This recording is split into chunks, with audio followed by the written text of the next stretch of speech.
Ya, kita berada di segmen terakhir Indonesia Bicara membahas mengenai tatap muka sekolah yang rencananya akan dibuka awal Januari 2021.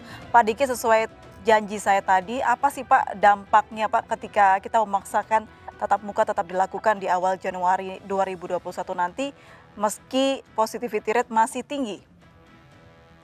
Jadi ini yang ingin saya tegaskan ya, kenapa tes positivity rate ini menjadi satu indikator yang sangat diandalkan dan dicermati ya, dibanding kasus harian.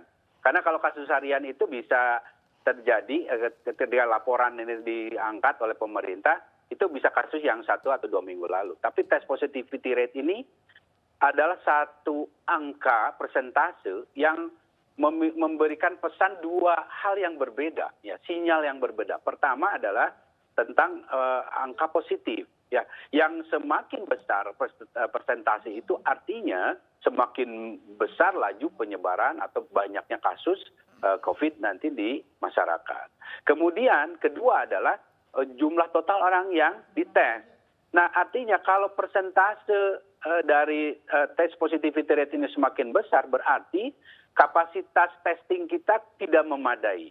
Artinya kalau tidak memadai, berarti kita tidak berhasil secara memadai mendeteksi orang yang terinfeksi secara cepat ditemukan atau secara dini ditemukan. Sehingga ini artinya berkorelasi lagi nanti dengan tracing dan isolasi dan karantina. Ini artinya mengapa tes positivity rate ini begitu penting. Dan sekali lagi ketika ini dipaksakan jadi tes positivity rate ini dalam standar global itu 5% adalah batas yang maksimal bahwa satu negara, satu wilayah itu masih dianggap mampu mengendalikan pandeminya.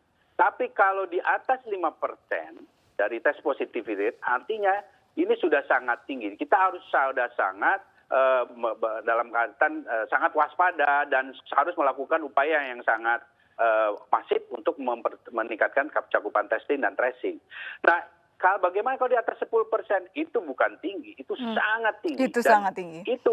Itu sangat tinggi dan artinya negara dan wilayah itu belum mampu mengendalikan. Jadi, apakah artinya ini kita harus menarik rem kuat begitu Pak untuk ya kembali ya isolasi mandiri sendiri semua di rumah begitu Pak? Sebetulnya seperti itu. Kalau saya mau bicara secara pengendalian pandemi yang sebenarnya, karena kalau di atas 10% bukan hanya masalah COVID-19 ya, di berbagai macam pandemi sebelumnya pun kalau sudah di atas 10% itu artinya situasi pengendalian pandemi kita di luar kendali kita.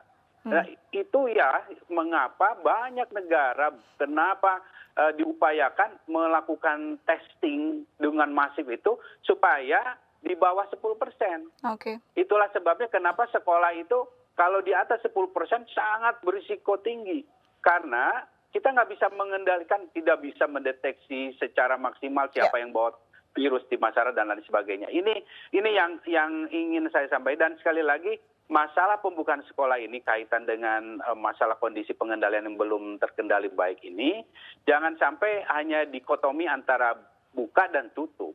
Ya. Tapi ada pilihan di tengah, itu pilihan di tengah itu yang mungkin mekanismenya bisa mix ya antara daring dan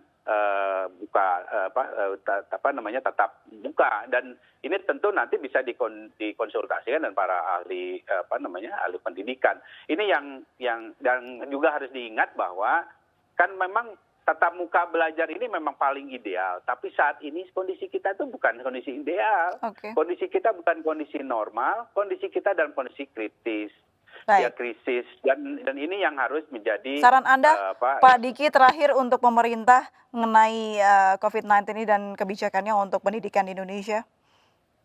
Jadi kalau mau sekolah ini buka dengan aman, seperti halnya wacana kita beberapa bulan lalu, sama saran saya dari awal, lakukan testing dengan masif. Karena testing itu bukan menciptakan kasus, testing itu menemukan kasus, sehingga kita bisa memutus ya pola eksponensial dari COVID-19 ini. Sehingga ketika anak-anak itu masuk, kondisinya sudah relatif aman. Jadi lakukan testing yang maksimal dan saran saya di 100.000 sehari untuk 100.000 Indonesia. sehari saran dari Pak Diki. Baik, terima kasih Pak Diki Budiman, ahli epidemiologi Griffith University sudah bergabung dan berbincang bersama kami. Sehat selalu Pak Diki, selamat malam waktu Terima kasih Indonesia. Pak Priyo, sehat selalu. Selamat malam. Mbak Priyo. Pemirsa, demikianlah Indonesia Bicara hari ini, mewakili seluruh kerabat kerja yang bertugas. Saya Aprilia Putri undur diri, MNC News Channel Berita Pilihan Indonesia. Selamat malam, sampai jumpa.